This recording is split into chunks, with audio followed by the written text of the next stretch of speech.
Bom, a Companhia do Tijolo começou há 2 anos para fazer um show em homenagem ao Patativa do Assaré. É um show que é anterior à peça e que reúne poemas, músicas de cantores e compositores do Nordeste. Então, uma homenagem não só ao Patativa, mas ao sertão e aos poemas que a gente tem, né? Essa coisa de ser Companhia do Tijolo veio com uma ideia do Paulo Freire, que também é um dos pilares do nosso trabalho aqui. E tijolo é a palavra geradora que ele usou, né, durante um dos processos de alfabetização dele, e sempre utilizava um objeto ou algo que tivesse a ver com o universo, com a maioria, né, daquele universo, para poder usar dessa palavra geradora e começar a alfabetização. Então, por exemplo, ele pegava o tijolo e pegou o tijolo e falou: "Da onde vem o tijolo?" "Ah, vem do barro." "Que vem da onde?" "O que você faz com esse tijolo?" "Construo casas." A maioria, nesse caso, eram pedreiros, trabalhavam com construção. "E vocês moram nas casas em que vocês construíram?" "Não." "Por quê?"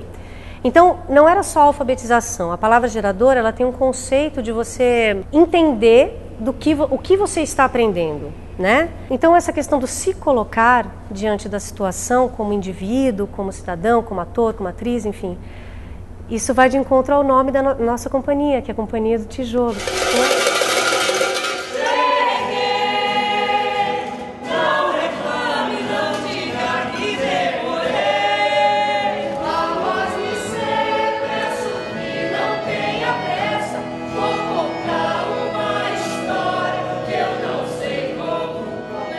Bom, eu fiz um espetáculo com o Cacá Carvalho chamado O Homem Provisório, que é uma adaptação do Grande Sertão Veredas do Guimarães Rosa. E a gente foi para Nova Olinda, que é uma cidadezinha muito pequena no sertão do Cariri, no Ceará, Brasil. E Nova Olinda fica muito próximo de Assaré. E um dia nós fomos até o Assaré. Meu Assaré amado, eu sinto mundo a tua sorte. Tu és o mais dissertado aqui das bandas do norte. E aí eu me deparei com o casarão que cuida das coisas do Patativa, chamado Memorial Patativa do Assaré. E uma coisa me atravessou. Isso foi verdade, foi um arrepio. Eu falei: meu Deus do céu, eu preciso falar sobre este homem. E comecei a ler Patativa. Era muito interessante porque ao ler Patativa eu me descobria. E eu falei: meu Deus do céu, tem algo de profundo do homem aqui, do homem sertanejo, mas com uma pintada do homem universal. Porque o Patativa tem essa característica. Eu construo essa história a partir do meu umbigo, que chama-se Assaré. Mas o grande objetivo é você falar do seu umbigo para o mundo. Eu acho que foi isso que eu me apaixonei por esse homem. E o Dinho trouxe essa ideia dos poemas, da história do Patativa, e todos nós fomos cativados e ficamos apaixonados pelo poeta, né? Pela sua história, por tudo. Eu procurei, com o William e com todos os músicos, ouvir a música que existe na poesia do Patativa. E a poesia do Patativa ela é toda música, é cheia de melodia, é cheio de ritmo. No espetáculo tem composições de minha autoria, tem música do Luiz Gonzaga, Jackson do Pandeiro, e tem música do próprio Patativa. Então, mesmo quando as músicas não são do Patativa, é como se a gente continuasse dentro da poesia dele. A poesia dele é que manda, né? Tem uma sanfona, tem um violão, tem um cavaquinho, e quando o elenco canta, o cantar também procura evidenciar essa poesia dele, que é uma poesia feita de simplicidade, é uma poesia que faz rir, que faz chorar e que emociona. O que eu mais gosto do Patativa é que ele não faz concessão. E ele sempre falou: não, a poesia é livre, eu sou livre. Poesia não pode ser chamada de poesia de encomenda, não existe encomenda na literatura. Um homem que estudou 6 meses, um homem que nunca migrou, que nunca saiu do sertão, esse homem construir a quantidade de poesia, a quantidade de metáforas, a quantidade de literatura social. E não é uma literatura, aquela literatura que Não, vamos fazer a revolução pela arma, pela força. Não, vamos fazer a revolução pela poesia, vamos fazer a revolução pela palavra. Palavra, ação. Quando a gente fala do Patativa, a gente está tendo uma ação concreta. E quem está nos assistindo, essa ação reverbera. Dizer assim, olha, como é bonito isso, um homem que estudou 6 meses, fez essa proeza. E o que é que eu estou fazendo? E o que é que eu estou dizendo para o mundo? Né? Tem gente que passa neste mundo apagado. Sabe quando tem um gráfico? Aí o gráfico, você... Tem gente que passa... E o Patativa nos diz, muda esse gráfico. Porque eu podia ser um miserável. E no entanto, eu mexi no gráfico. E encontrei o meu jeito de dizer o que eu entendo de mim, dos meus e do mundo. Ele não foge dos assuntos importantes para a sociedade, para a transformação da sociedade. Então isso atraiu muito a gente.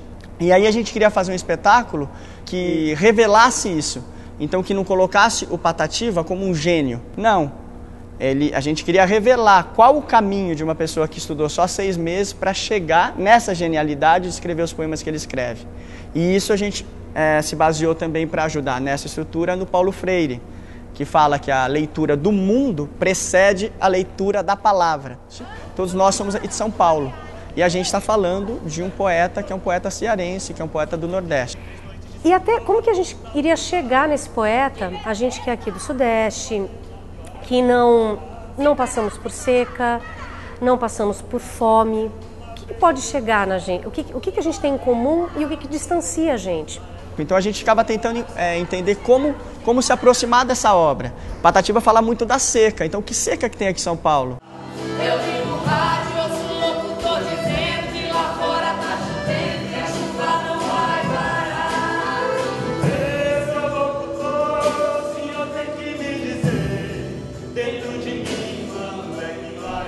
E essa coisa do se colocar diante das situações que o Paulo Freire tanto insiste, tanto fala, a gente traz isso um pouco para o espetáculo. Tem alguns momentos que a gente conta um pouquinho das nossas experiências de vida, mescladas com as experiências do Patativa, que mescla com as suas poesias, com as músicas. Então a gente colocou os artistas daqui, no mesmo plano que ele, porque já que ele não é um gênio, a gente também não é gênio, então vamos colocar as nossas histórias. A gente tentou contextualizar o Patativa dentro da história da literatura brasileira. E o Patativa escreve, e ele escreve com regras muito rígidas. Para ele, poesia tem métrica e tem rima. E é para ser entendida. A poesia tem que comunicar, a questão da comunicação está sempre muito presente. Usando todas essas características, ele ainda é muito capaz de afetar a plateia de São Paulo no século XXI e a gente, né? Além de tentar contextualizar ele, foi a tentativa de ver como é que se formou o olhar do brasileiro em cima do que é o sertão. Essa imagem, como é que a gente tem, através do cinema, através da literatura, então, desde José de Alencar, Euclides da Cunha, Guimarães, Raquel de Queiroz, Clarice Lispector, que traz uma nordestina, e a própria visão do Patativa do que é o sertão. Então a gente tenta colocar essas visões em conflito mesmo, sabe? Enquanto o Patativa fala, não, vocês não sabem o que é o sertão, ou pelo menos esse sertão aqui, vocês não sabem. A gente fala, mas e isso que o Guimarães fala, que o sertão é dentro da gente?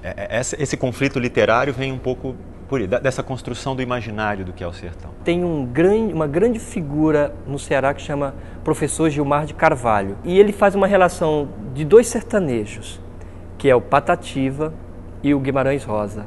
Porque ambos falam do sertão. Patativa nunca migrou do sertão. Ele falou da sua aldeia para o mundo. O Guimarães migrou. O sertão continuava nele, então ele falou desse sertão de longe. O sertão do Patativa é um sertão mais social, mais doído. O Guimarães, ele já é mais metafísico, né? Tanto que ele fala que o sertão é dentro da gente. Já o Patativa fala não, que o sertão é aqui. Cante lá que eu canto cá.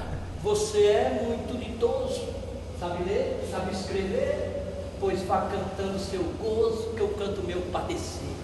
Repare que a minha rima é diferente da sua. A sua rima polida nasceu no salão da rua. Mas, porém, eu não invejo os grandes tesouros seus. os livros de seu colégio que você aprendeu. É certo que você teve educação, estudou muita ciência, mas das coisas do sertão não tem boa experiência. Cante lá, que eu canto cá. Pra gente cantar o sertão.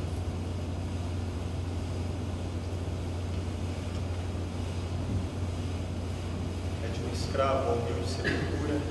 É de um escravo ao humilde sepultura.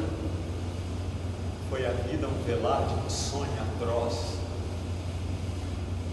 Deixar em paz dormir no manto de verdura, Deus dentre as relvas compôs. 24 anos este homem viveu. Imagina se um homem desse tivesse vivido 56 anos, o que não teria deixado para o mundo. Eu aprendi a ler Casmalas. Então, a gente buscou também esses poetas de São Paulo, e modernistas e novos, justamente para colocar isso em conflito mesmo. Fala que é bem isso. Se Patativa canta o sertão dele, a gente canta o nosso. São Paulo é um sertão. A gente estuda a Bíblia e a obra do Senhor há 3 anos. Já disse! Cante lá, que eu canto cá. Eu canto cá e você canta lá. Eu canto cá e você canta lá. Garoa do meu São Paulo, timbre triste de martírios, um negro vem vindo, é branco. Só bem perto fica negro, passa e torna a ficar branco.